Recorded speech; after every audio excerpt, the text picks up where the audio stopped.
Welcome to Real Estate Coaching Radio, starring award-winning real estate coaches and #1 international best-selling authors, Tim and Julie Harris. Real Estate Coaching Radio is the nation's #1 daily radio show for realtors who demand authentic, real-time coaching. Get ready for fluff-free, unfiltered, full-strength honesty about what's truly working to get you into action, helping others, and making money now in today's real estate market. Now to our hosts, Tim and Julie Harris.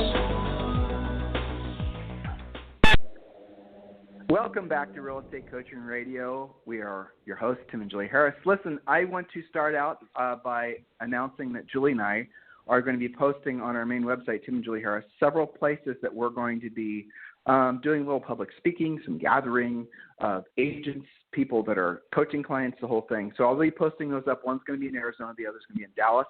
So look for that information soon. A lot of you guys ask when we're doing live events. We do a lot of live private events where we can't invite folks unless you're part of that brokerage or the organization we're speaking for.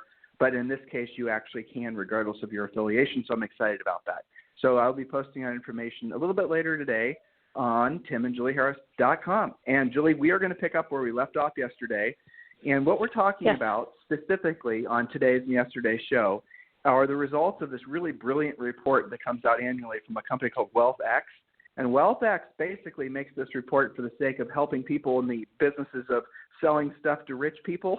It helps them to, the companies to know how to cater whatever they're trying to sell to those particular rich people. And I'm just saying that just to sort of summarize what they do. I'm sure they do things that are much more complicated than that, but that's the gist of it. So yesterday we talked about the characteristics of the folks that are high net worth or ultra high net worth. We talked about a lot of the misperceptions that folks have about quote-unquote rich people. So if you didn't listen to yesterday's show, do go back and listen to it, but we'll be touching on a lot of those points today. And Julie's prepared a great presentation for all of you guys. So Julie, without any further delay, welcome to today's show. Yes, and it's my pleasure to be here and share the show with you. And I think that one of the most significant things from yesterday's talk was the fact that almost 86% of these ultra high net worth individuals are self-made. I think that's probably the biggest myth that we dispelled yesterday, is that rich people are rich because they inherited it. It was given to them. They lucked into it, whatever. No, it was self-made. And in fact, that report goes a lot in depth, and we are going to post it on our Premier Coaching site for our Premier Coaching clients to deep dive and get all of the nitty-gritty out of it. But almost all of the weight in those self-made millionaires was in the U.S. So, because this was a global report. So not only are self-made, but also right here, it's almost everybody that's in that category. So I thought that was interesting. And what this is leading to is a lot of emails and texts and coaching clients asking, okay, that's great. I recognize that there are a ton of these high net worth individuals and that much of their wealth is in real estate. So how do I break into the luxury real estate market? That's the big question. We get this question on our Premier Coaching a lot. And related to that might be, how do I raise my average sale price? Maybe it's not that you're looking to break into the $5, $10, $15 million listings. Maybe it is. Maybe it's not. Maybe you just want to raise your average sale price from $250 to maybe $650. That's related to this too. So how do you go about doing that? Well, there's only several ways. This is not rocket science, and this is something that every single listener can embrace. So number one, it starts with education. You have to know about the product and about the people. Most agents get intimidated once they are listing or showing in the price range just above their own neighborhood. It's a fact. We see it all the time. You guys freak out when it's the price range over what you're accustomed to. So how do you get rid of that fear? You preview like crazy. Get to know the luxury agents. Get to know the luxury builders and their product, the luxury neighborhoods. What do you actually get for the money? And it's a little bit different in each market. So in certain markets, once you hit maybe $500,000, it becomes a custom or semi-custom home, whether that was custom 20 years ago or whether you're talking about new construction now. In other markets, that doesn't happen until you're $1.5 million or $2 million. You know, there's neighborhoods in California where you don't even get air conditioning until it's over $2 million. So know what your product is. It's all relative. Anything you want to add to that, Tim, on the education piece of this? I was just thinking back to the house that we owned in California in Laguna Beach that didn't have air conditioning. Right. When you said that. I know. Yeah. And the basement was made of dirt. Yes, and the basement was literally made of dirt. And you walk down these nice stairs, and to your immediate right, there was a door to a massive room full of dirt. Yeah, and that was $1 million. Yeah. I know. It's crazy. Anyway. Yeah. Moving on. And what would that get you in, say, choose your city in the Midwest? It's different. So know your own personal market. And it is good for you to be networking with the luxury agents. They often have pocket listings and things like that.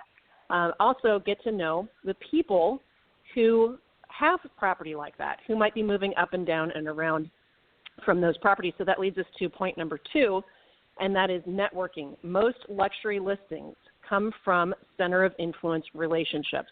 When you look at an agent and you go, boy, that is a gorgeous listing, I wonder how they got that. Honestly, chances are they didn't call and get it from a for sale by owner. It might have expired, but probably it's because they knew each other somehow. So are you part of the clubs, the charities, the groups, and the events where the wealthy actually are?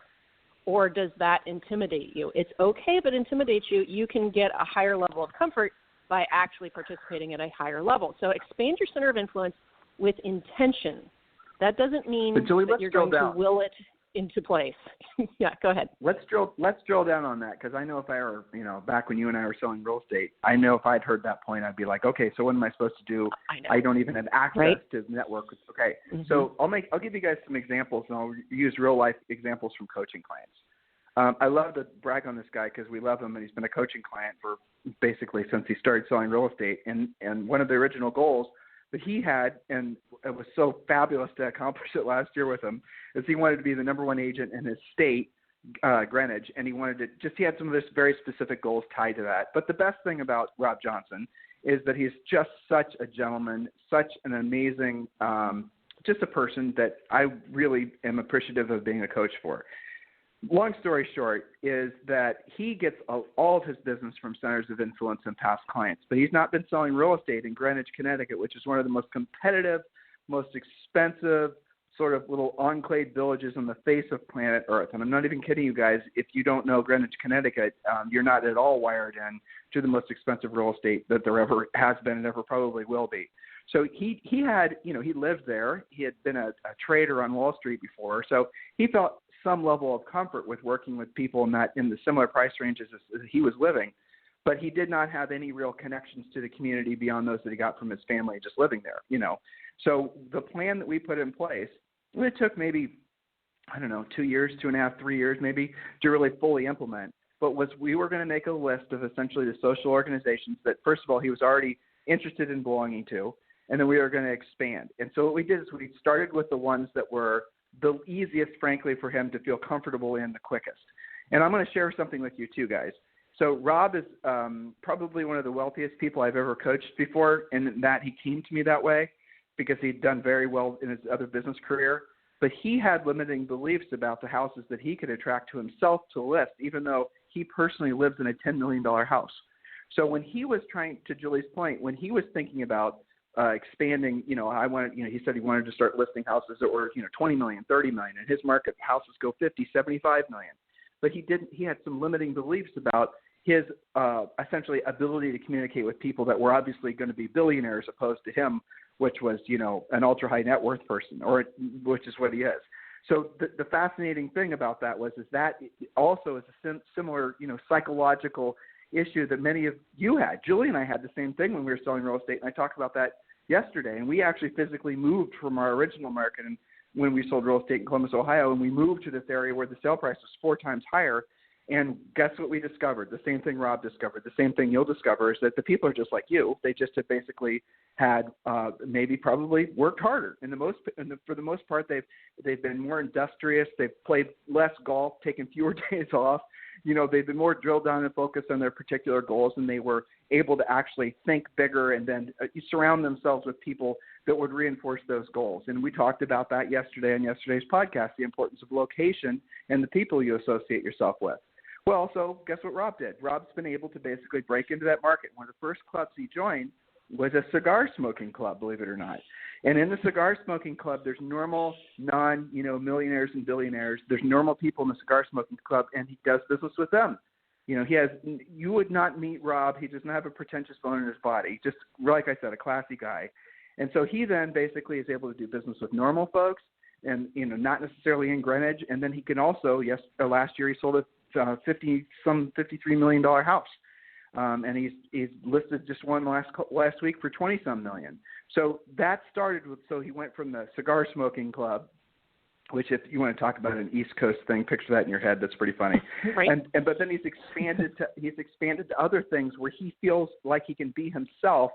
And so when he walks into these rooms where he's talking with, just basically sitting around talking about cigars or whatever they do in cigar smoking clubs, he then is able to relax and be himself. And then essentially he's going to, because he's relaxed and being himself, he's going to be around other people that are feeling hopefully the same way. And it's easier to have conversations. I mean, Julie and I haven't sold real estate forever, but if we did, I promise you, we would be able to pick up just bazillions of transactions just from back when we lived in Texas, just from going to Orange Theory.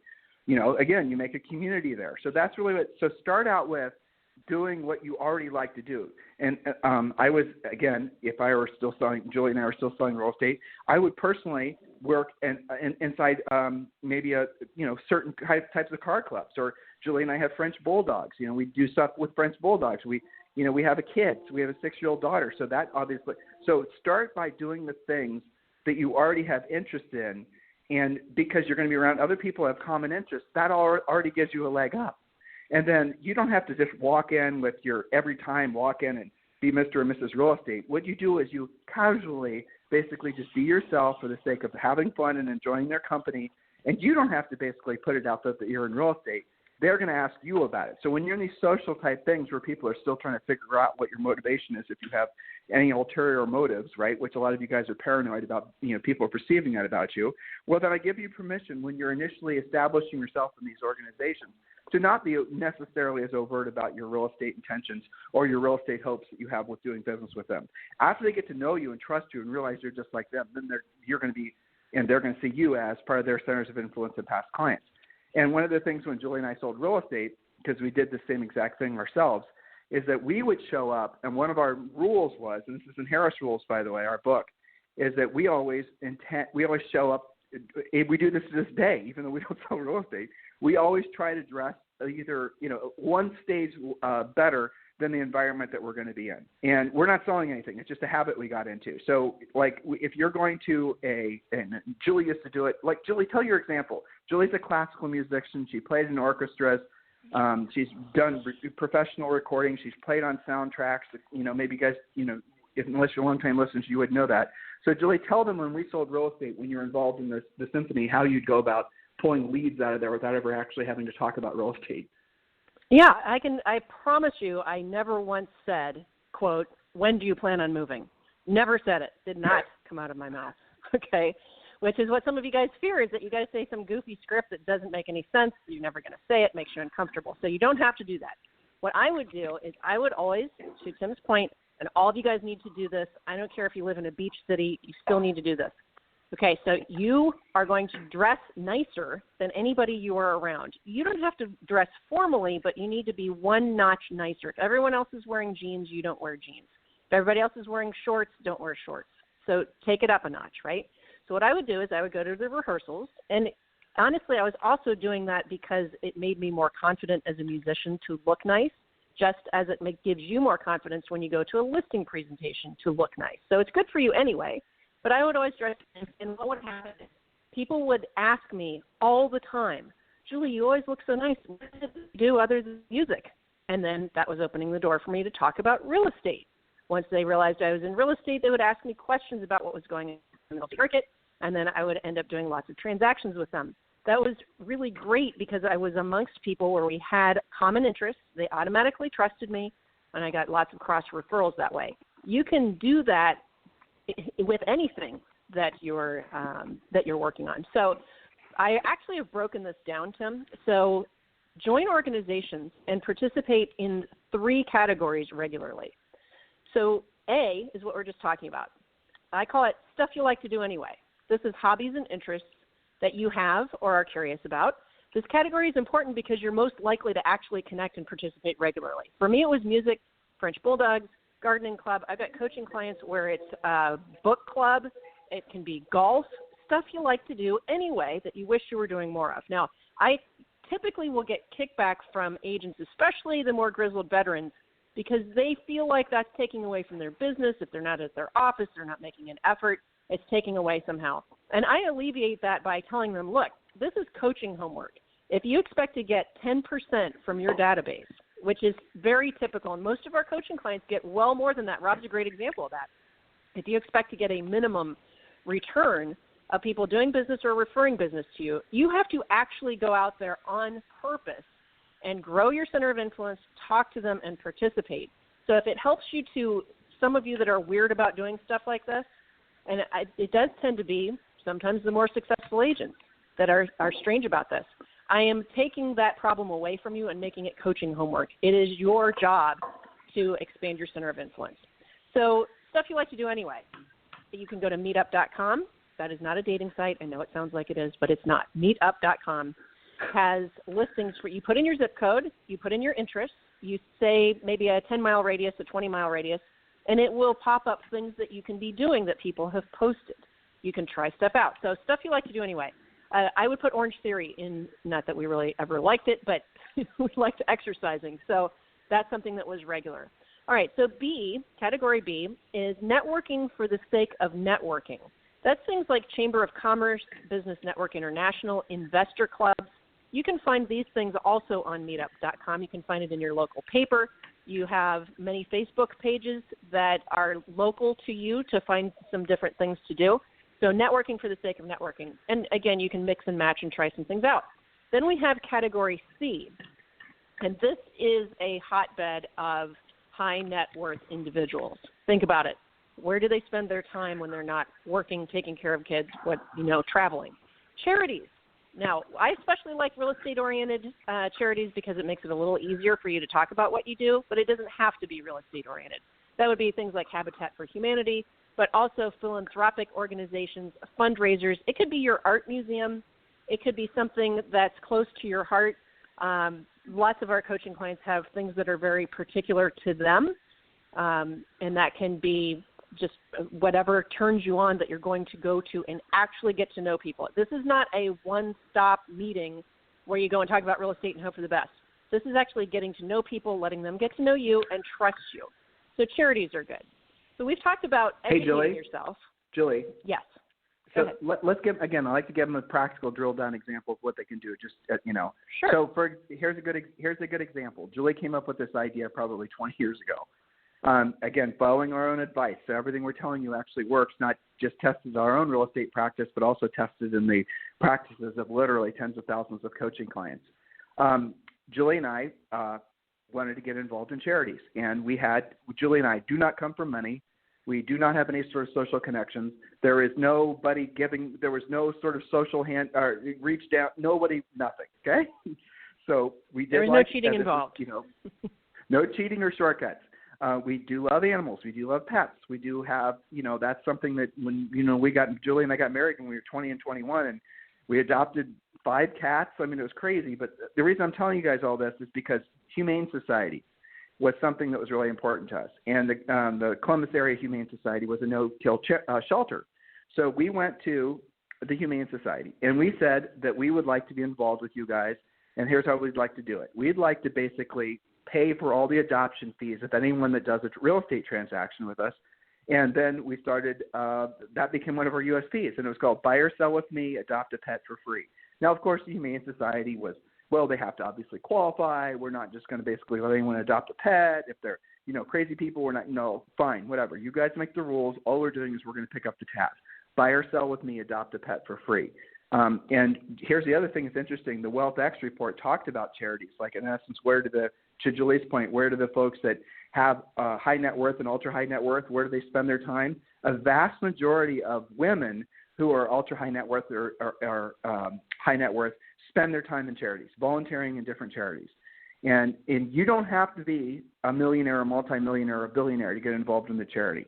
When you walk into, just kind of stringing everything together for you guys, when you walk, when Rob walks into a cigar smoking group in Connecticut, and just, by the way, I can't shake the vision, the image of what a stinky ass place that must be, but that aside,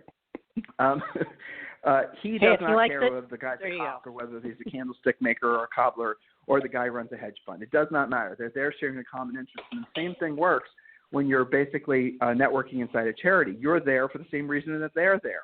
Now, here's the thing you guys have to understand. Rich people know that they got that way from their connections. They're not sheepish about wanting to make connections. And you'll discover that when you start following some of our suggestions here, that you will find them trying to sniff you out. So they're going to want to know who you are for the sake of basically them getting to know you and also deciding whether or not they can do business with you. So you're going to run into people that are there for, guess what, the exact same reason you are. They're wanting to expand their business center of influence and past clients, but they're also very interested in being of service to other people, or in the case of Humane Society, the animals that Julie and I helped. And so that's the same thing. You guys get it? So when you're there, understand that they're not just, Julie and I had no exposure to this stuff when we got married. And if you had asked me when we were, in our formidable years about charities and rich people and, the high fences and the Rolls Royces and all that, we would not have been able to really relate. But what we discovered, and what you'll discover if you take this challenge, is they're just like you. They're just like you. And in many cases, if you're a scrapper, like what Julie and I are, we know we're there, present tense. If you're a scrapper, they're actually going to appreciate you even more because they themselves were probably scrappers. They themselves had to remember 95% right? of all high net worth people created their own net worth in their own lifetimes. They will smell that on you. They will see that you're like them. You have some of the same je ne sais quoi, the same DNA as they do. And they will actually form a relationship with you because they see that you're ambitious. They'll appreciate that about you because that's something you have in common. All the while you're smoking cigars or you're, helping in a charity. So I hope you guys realize this is attainable. This is not a big deal for you to do it. And just don't move too far away from starting with doing what you already like to do in a more formal setting with more folks that are also there to do the same thing. So, Julie? Yes, and something else I've noticed about the charitable organizations, because we've been doing some of that since we've moved to Puerto Rico. We've got one this Friday, by the way, just reminded me, is that many of the people who do this charity are also invited in that charity. In fact, our invitation for this Friday, the gal I originally know from school, you and I went to a dinner party with her about 2 months ago, around Christmas time, and she said the reason I thought of you is through somebody else. So it's like 3 degrees of separation, not any more of that. And some of the, like the Sato project here for the stray dogs of Puerto Rico, all of those people know each other from all the other charities too. So once you're participating in one, you're going to be getting invited to a lot of other ones and naturally, organically growing your center of influence. So keep that in mind as well. That's sort of an unintended consequence that you can take advantage of. So we talked about education, actually getting to know the product, the builders, the agents, and the clientele. We talked about networking with doing stuff that you like to do anyway, and charitable organizations. So we also have one of my favorite categories to break into the luxury market. You knew we were going to say it eventually, prospecting expireds. This is probably my favorite. This is not instead of what we just talked about. This is in addition to. One of my favorites because you've got a lot of advantages here. For example, the agent that the client chose already has failed to sell the house. Now, you may or may not have won the listing in the first place if you were competing with that agent, especially if you're breaking into that market. That agent just failed. No more competition from them. Next, the price has been tested. Doing CMAs on luxury and custom homes, they're more challenging. There's a lot more to it. They're not cookie cutter. They're not model matches. So when it's an expired, the price has already been tested. The CMA is way easier the second or third time around. Next, you have, sorry about my alarm there. That's reminding me about Premier Coaching. Not that I would ever forget. Okay, so the next is I know. The seller is motivated on expireds, okay? So the seller most of the time, I don't know why that's still ringing, okay, is motivated. Next, the seller Julie, might also. Julie? Yeah, I just turned it off. Hey, you can shut the alarm off, but listen, it gives me a good opportunity to basically drop a commercial in here, okay? So thank you for that. Yeah. So listen, guys, a lot of you are at the point where you're knowing you need to hire a coach. You're trying to debate this coach or that coach. You're confused about what direction you should be going in your real estate business. You need to consider giving us a shot. Julie and I, we talked about this yesterday. Julie has 4 spots available in her personal schedule. And if you want to talk with us about being in Julie's personal schedule, you need to text me directly at 512-758-0206. 512-758-0206. And you then will basically have an opportunity to frankly, you're going to have to talk with Tom first, and then Tom's going to decide whether or not you qualify to be in Julie's schedule. We're very selective about who we personally coach, but if you think you're ready to have Julie or myself as your personal coach, then you need to reach out directly to us at 512-758-0206. Okay? So, Julie, that was the only commercial I have for today, so you can finish. Yes, no worries. It's all good. So back to expired. We know that they want to sell their house because there was a sign in the yard.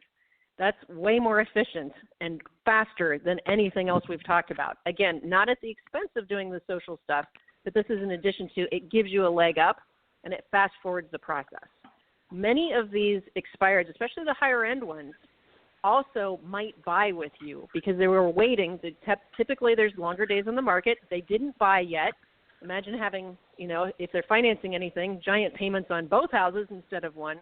They might be ready to build. So you might actually have 2 transactions with these expireds. Next, the seller will help your center of influence expand through referrals after you've done a killer job for them. You're going to have a sold sign in one of these neighborhoods that you're anxious to break into. Next, of course, open houses, marketing opportunities to bring you additional business while it's listed. It's not necessarily a bad thing that it takes a bit longer to sell these luxury homes. You have to be ready for that and ready for a longer relationship. But meanwhile, do a charity open house. Expand your center of influence. Take advantage of the fact that you've got some days on the market to use for actually marketing it. Then when your sold sign goes up, it expands your center of influence. People in the neighborhood see it. So expireds are the fast-forward way while you're building your center of influence and doing the charity events and the meetups and the clubs and the associations. But I would agree with you, Tim. I think if we were to do it over again, I would probably try and do 10 times as much of that type of thing because we would have spent less money on marketing. I'm sure we would have. So, well, we wouldn't have. I mean, we did virtually no marketing, but I mean, the reality of it was we would have done less than none. I mean, had we basically followed our own advice. But the last 2 days essentially of this podcast was us hoping that you were going to pay attention and how you can break into the high end. This is something that look, in some of your markets, it's not available. I get that. You literally have to move lock, stock, and barrel to a different part of the state, let alone maybe country. We had to do that. We had to move across country eventually to essentially work into a market that we wanted to actually use all of our skills and potential. It happens. Look, guys, just because you were born where you were born doesn't mean you have to end up there. I'm going to end this today's podcast, today's show, with just 2 closing thoughts. Something like 95% of everyone, once they reach the age of retirement, let's call it 65, is either dependent on the government or a family member or both, basically just to make ends meet. In other words, they only have Social Security, then they have to basically hope that their family is going to financially take care of them. Virtually every American is on a path to be financially destitute by the time they reach their late 60s. I want you to think about that for a second. That doesn't have to be you. And there are a lot of folks that actually, unfortunately, are in that position. It's because a lot of them had misperceptions about what it really took to be wealthy, to build wealth. And they had their entire lifetimes to do it, and they didn't. And it's because maybe they hadn't been exposed to things like what hopefully we could expose you guys to in that great Wealth X report we've been talking about. So look, if there's anything we can ever do for you, you guys know you can always reach out to us. Podcast listeners, coaching clients, does not matter. You can just always find Julie or myself. And the easy way is just text me directly, 512-758-0206. If you want to receive our real estate treasure map, which is one, frankly, it's Julie and I, it's basically a fill-in-the-blank business plan we created a few years ago. We update it every year. It's something you definitely need. It's your business and life plan. An easy way to get that, you don't have to talk to anybody, is just text the word Harris, Harris, to 31996. Text the word Harris, Harris, to 31996. And we'll text you right back a link to download the treasure map. In the meantime, guys, if you need us for anything, you know how to get hold of us. Have a fantastic day. This program has been a presentation by Tim and Julie Harris, Real Estate Coaching. For more information on our real estate coaching and training programs, visit our website at timandjulieharris.com. Remember to tune in weekdays at noon for upcoming shows, and until next time, Thank you for listening to Real Estate Coaching Radio with Tim and Julie Harris.